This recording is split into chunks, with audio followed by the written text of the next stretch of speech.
ইতিহাসের পুনরাবৃত্তি 40 বছর পর আবারও ইংল্যান্ডকে কাঁদালো আর্জেন্টিনা। ফুটবল দুনিয়ায় আর্জেন্টিনা বনাম ইংল্যান্ড মানে কেবল একটা ম্যাচ নয়, এটি মাঠের ভিতরে চিরন্তন বৈরিতা, আবেগ আর টান টান উত্তেজনার এক ঐতিহাসিক মহাকাব্য, যার নিখুঁত এক পুনরাবৃত্তি বিশ্ব দেখলো 2026 বিশ্বকাপের মেগা সেমিফাইনালে। ইতিহাসের পাতা ও পুরনো খবরের দিকে তাকালে দেখা যায় সিনট্যাক্স রিচার্জেবল ফ্যান দিচ্ছে টানা 7 ঘন্টা ব্যাকআপ। আজ থেকে ঠিক 40 বছর আগে 1986 সালের মেক্সিকো বিশ্বকাপের সেই অমর কোয়ার্টার ফাইনালের ফুটবল ঈশ্বর ডিয়াগো ম্যারাডোনার জাদুকরী পারফরম্যান্সের কাছে 2-1 ব্যবধানে হেরে টুর্নামেন্ট থেকে বিদায় নিয়েছিল ফিলায়েন্সরা।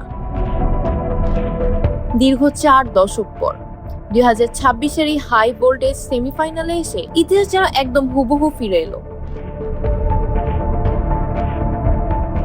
এবার লিওনেল মেসির জাদুকরী নেতৃত্বে মাঠ কাঁপালো আর্জেন্টিনা। সেই চেনা ধারালো আক্রমণের সামনে আবারও ভেঙে চুরমার হয়ে গেল ইংলিশদের রক্ষণাভাগ।